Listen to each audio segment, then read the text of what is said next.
फातिमा की रानी माँ, प्रभु यीशु की माँ, आसरा तू ही है माँ।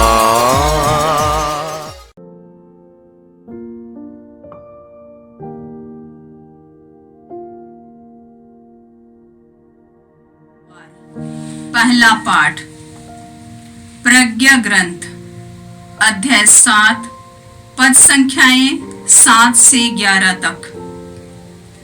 मैंने प्रार्थना की है और मुझे विवेक मिला।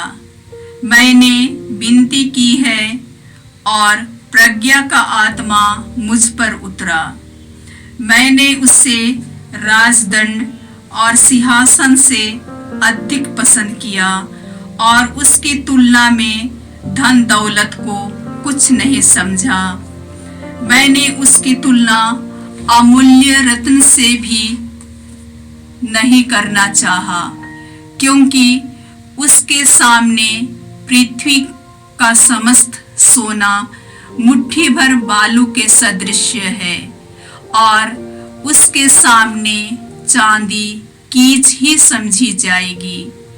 मैंने उसे स्वास्थ्य और सौंदर्य से अधिक प्यार किया और ज्योति की अपेक्षा उससे अधिक पसंद किया, क्योंकि उसकी दीप्ति कुछ नहीं बुझती।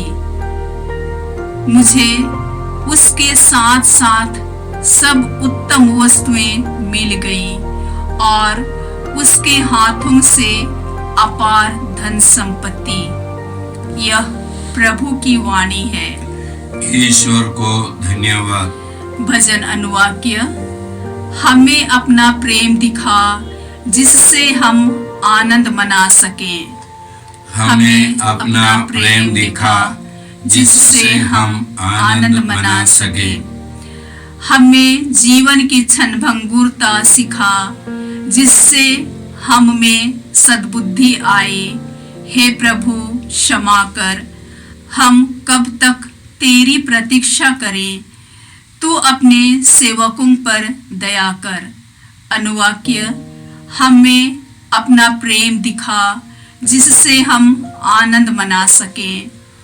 हमें अपना प्रेम दिखा जिससे हम आनंद मना सके।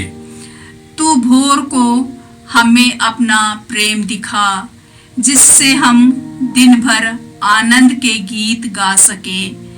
दंड के दिनों और विपत्ति के वर्षों के बदले हमको भविष्य में सुख शांति प्रदान कर। अनुवाक्य। हमें अपना प्रेम दिखा जिससे हम आनंद मना सके। हमें अपना प्रेम दिखा जिससे हम आनंद मना सके। तेरे सेवक तेरे महान कार्य देखें और उसकी संतान तेरी महिमा के दर्शन करें।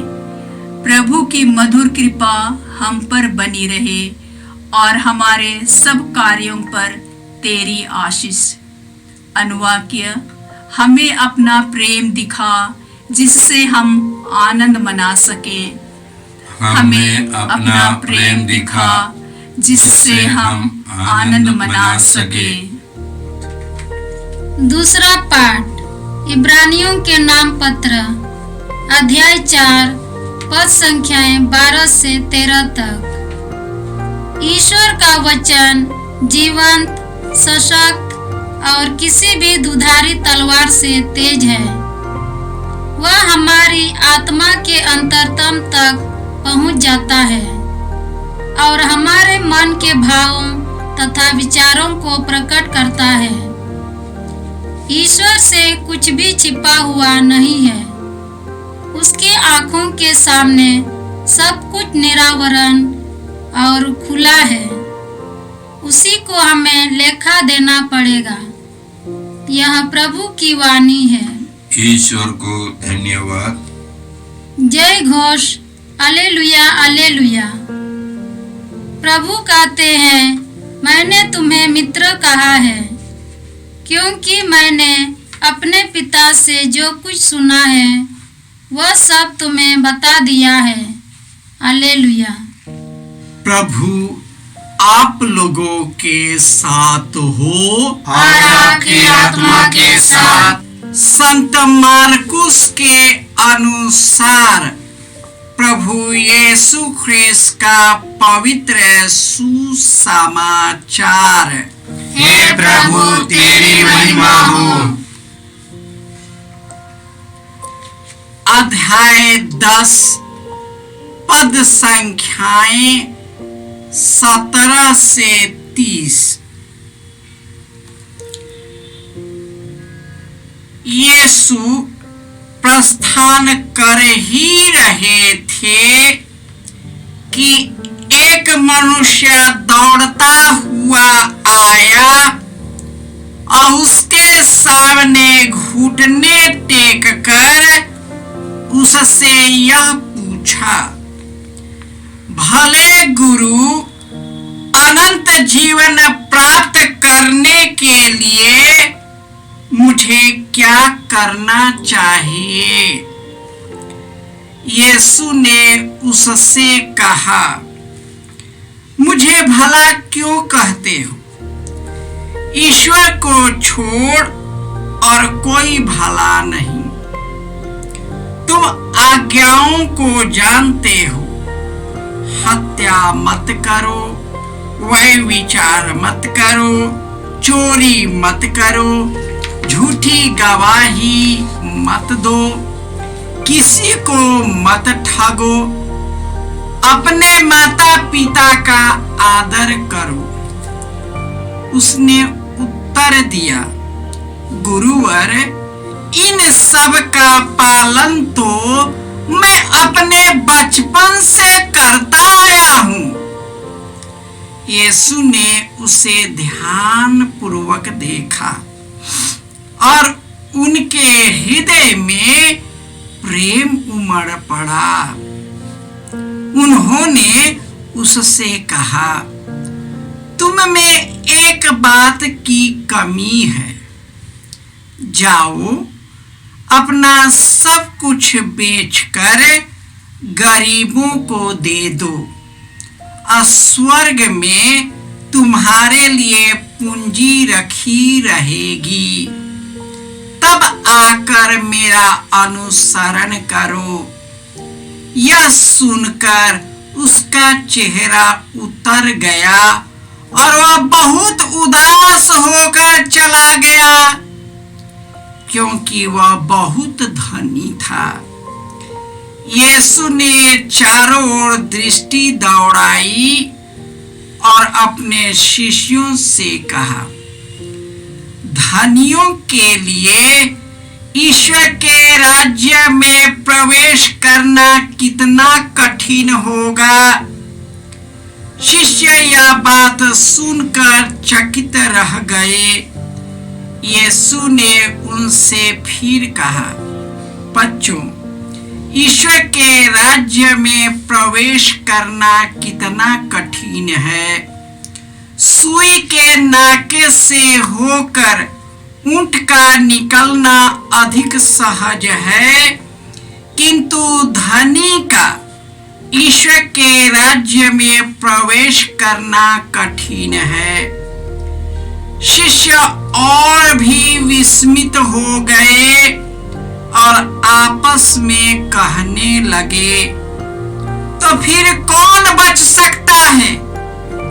उन्हें स्थिर दृष्टि से देखते हुए यीशु ने कहा, मनुष्यों के लिए तो यह असंभव है, ईश्वर के लिए नहीं, क्योंकि ईश्वर के लिए सब कुछ संभव है। यह प्रभु का सुसमाचार है। हे क्रिस्त तेरी स्तुति हो। ख्रिस्त में प्यारे भाइयों और बहनों, ईश्वर का वचन कहता है कि तुम न संसार को प्यार करो, न संसार के वस्तुओं को, जिसमें ईश्वर का प्रेम नहीं। उसमें आंखों का लोभ, शरीर की वासना और कई प्रकार के प्रलोभन है जो ईश्वर से नहीं आता है। हम इंसान इसी दुनिया के चीजों से रम गया है। हम रीति रिवाजों को तो मानते हैं, लेकिन हम इस दुनिया के चीजों से आसक्त है। धनी नवयुवक कई प्रकार के नियमों का पालन करता था और वह अनुनय विनय करते हुए यीशु से पूछा, भले भले गुरु, अनंत जीवन प्राप्त करने के लिए हमें क्या करना चाहिए? यीशु ने बहुत सुंदर जवाब दिया, मुझे भला क्यों कहते, ईश्वर खुद भला है। जो ईश्वर को प्यार करता है, उससे जुड़ा है, उसी से उसका प्रेम और सानिध्य उसके अंदर प्रवेश करता है। जब उन्होंने जाना कि हमें ये करना है वो करना है, उसने कहा ये सब का पालन तो मैं बचपन से करता आया। यीशु बहुत प्रेम से उन्हें देखता है और उससे कहता है, तुम में एक चीज की कमी है, तू अपना सब धन दौलत बेचकर गरीबों को दान करो, तब मेरा अनुसरण करो। वह बहुत दुखी हुआ क्योंकि वह बहुत ही धनी व्यक्ति था। जब हम धन दौलत में फंसते हैं तो धन दौलत ही ईश्वर बनता है। जब हम मंदिर आते हैं, मस्जिद आते हैं, गिरजा आते हैं, तो हम उन्हीं को लेकर आते हैं और उसी को पाने के लिए हम धन की कामना करते हैं। जो कल होने वाला नहीं है उसी का कामना करते हैं और उसी की चिंता करते करते हम उसी के दुख में मर जाते हैं। आज के दूसरे पाठ में ईश्वर का वचन जीवंत, सशक्त और किसी दुधारी तलवार से भी तेज है। वह हमारी आत्मा के अंतरतम में पहुंच जाता और हमारे मन और विचारों को प्रकट कर देता। ईश्वर से कुछ भी छिपा नहीं है। जो हमारे हृदय में रहता है ईश्वर का वचन से निकल जाता है और जब यह कांटा निकल जाता है हम ईश्वर से जुड़ जाते हैं।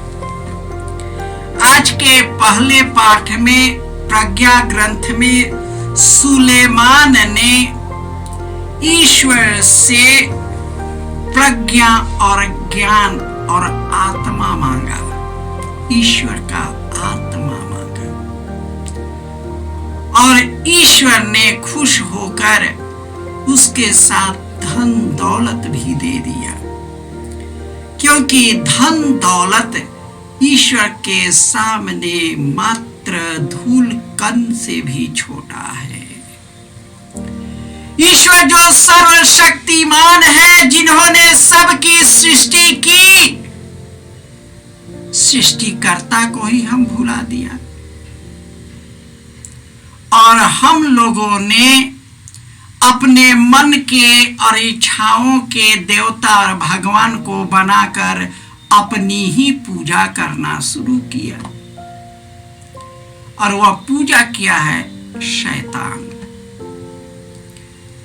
हमारे ईश्वर कहता है कि मनुष्य अपने मन में कई योजनाएं बनाता है, लेकिन ईश्वर की योजना ही पूरी होती है। मनुष्य सोचता है कि वह जो भी कर रहा है अच्छा करता है, लेकिन ईश्वर उसके हृदय की थाह लेता है। जब वचन हमारे अंतरतम के थाह में चला जाता है, वह सब कुछ निकाल देता है। और जब वह सब कचरा निकल जाता है, आत्मा शुद्ध हो जाता है और ईश्वर उसमें प्रवेश करता है और हमारे और आपके द्वारा महान महान कार्य करने लगता है। कभी कभी मनुष्य कमजोर होते हुए भी ईश्वर का सानिध्य वो कार्य करने लगता है जो मनुष्य की शक्ति से बाहर है। ईश्वर का आत्मा हमें दिया गया है। वह आत्मा सशक्त है और ईश्वर का वचन हमारे अंदर में जो बोया जाता है, वही हमारे जीवन के वृक्ष को मजबूत करता है। और जब यह वृक्ष मजबूत होता है तो बहुत फल उत्पन्न करता है। और ईश्वर चाहता है कि हम और आप बहुत फल उत्पन्न करें। जब सुलेमान राजा ने ईश्वर को मांगा, आत्मा को मांगा, प्रज्ञा विवेक को मांगा, ईश्वर ने इसके साथ साथ सब कुछ को दे दिया। यीशु कहते हैं, तुम स्वर्ग राज्य और धार्मिकता की खोज करो, ये सब चीजें यो ही मिल जाएंगी। हम लोग जब यहाँ आते हैं, ईश्वर के वचन को अपने जीवन में लाते हैं। वह हमको अंदर से इस शरीर का जो वृक्ष है उसको मजबूत करने लगता है। और वह जब मजबूत होता है तो करुणा का फल उत्पन्न करता है। हम भले चंगे होते हैं, स्वस्थ होते हैं, क्योंकि ईश्वर नहीं चाहता है कि हम बीमार रहे, हम दुखी रहे, हम जीवन नष्ट करें। ये ईश्वर की इच्छा नहीं, ये तो मनुष्य की संसार की इच्छा है। और जो भी ईश्वर के मार्ग पर चलता है वह सदा सर्वदा बना रहता है। हे प्रभु, आज हमारे पूरे देश में, पूरे संसार में, संसार को कमाने का होड़ लगा है।